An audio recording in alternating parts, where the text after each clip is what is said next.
तुम्हाला इंग्लिशमध्ये बोलायला अडचण आहे की तुम्हाला इंग्लिशमध्ये कॉन्फिडेंटली बोलायला अडचण आहे? खूप वेळा आपण ह्या दोन गोष्टींची गल्लत करतो, कन्फ्यूज होतो ह्या बाबतीमध्ये.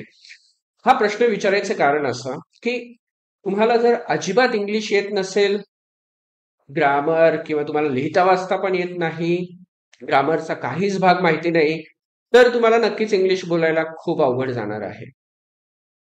पण जर तुम्हाला ह्या सगळ्या गोष्टी येत आहेत and still you are facing problems while speaking in English, then that is not question of grammar. That is not related to knowing more grammar, or it's not something ki when you will study more and more part of grammar, you will be able to speak confidently. That is altogether very different problem. मराठीमध्ये जसं आपण एक म्हण आहे की आग एकीकडे लागलेली आहे आणि तुम्ही पाणी दुसरीकडे टाकता आहात. सो तुम्ही तुमचा प्रॉब्लेम आयडेंटिफाय करायला हवा.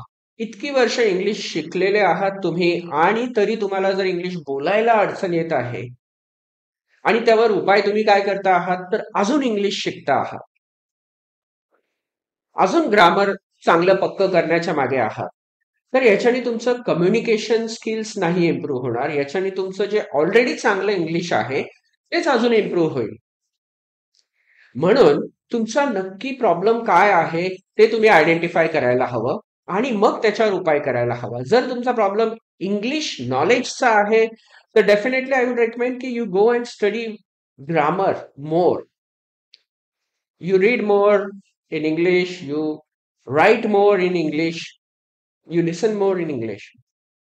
सो मूळ मुद्दा हा आहे की तुम्हाला इंग्लिशचं नॉलेज आहे आणि ते वापरता येत नाही, की तुम्हाला इंग्लिशचं नॉलेजच नाही आहे.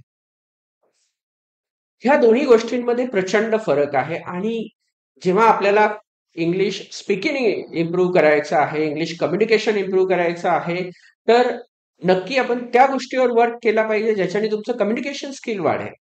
इंग्लिशमध्ये कम्युनिकेट करण्याचं आजही तुमच्यामध्ये कम्युनिकेशन स्किल आहे, मराठीमध्ये कम्युनिकेट करण्याचं, मराठीमध्ये बोलण्याचं. आपल्याला काय करायचं आहे, तेच स्किल घेऊन फक्त इकडे इंग्लिश लँग्वेजमध्ये त्याचा वापर करायचा आहे.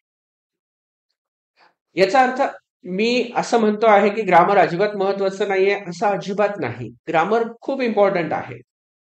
पण फक्त ग्रामरच जेव्हा तुमचं चांगलं होईल, फक्त ग्रामरच तुम्ही स्टडी करायला पाहिजे आणि मग तुम्हाला खूप चांगलं इंग्लिश बोलता येईल, हा जो समज आहे ना, तो आपण काढून टाकला पाहिजे.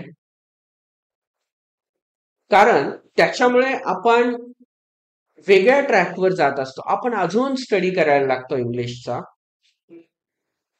व्हेअर ऑलरेडी आपल्याकडे भरपूर भरपूर स्टॉक असतो इंग्लिश मधील नॉलेजचा, इंग्लिश ग्रामरचा. प्रश्न आहे ते सगळं नॉलेज बाहेर काढण्याचा, जगाला दाखवण्याचा, तुमच्या ऑफिसमध्ये इतरांशी बोलण्याचा, त्याचा वापर करण्याचा. तुम्ही आधी तुमचा प्रॉब्लेम आयडेंटिफाय करा की नक्की तुम्हाला अडचण कशामध्ये आहे. जर तुम्हाला ग्रामर समजत नाही, तुम्हाला इंग्लिश लिहिता वाचता येत नाही किंवा तुम्हाला ग्रामरच हवं आहे, तर मग तुम्ही त्याच्यावर फोकस करा. पण जर तुम्हाला स्पोकन इंग्लिशमध्ये मास्टरी मिळवायची आहे, तर ग्रामर हा एक पार्ट झाला. तुम्हाला बाकी अनेक गोष्टींवर फोकस करायला हवा. इनफॅक्ट त्या केसमध्ये मी तर म्हणेल की ग्रामर तुम्ही बाजूला ठेवा आणि त्या बाकी गोष्टींवर फोकस करा. इंग्लिश स्पीकिंग करायचं आहे तर सर्वात पहिले तुम्ही तुमचा नक्की प्रॉब्लेम काय आहे ते आयडेंटिफाय करा. तुमचा प्रॉब्लेम आयडेंटिफाय करण्यासाठी आपण एक स्पेशल टेस्ट बनवलेली आहे. त्याचं नाव आहे SEAT, seat test. Long form त्याचा असा आहे, स्पोकन इंग्लिश एबिलिटी टेस्ट.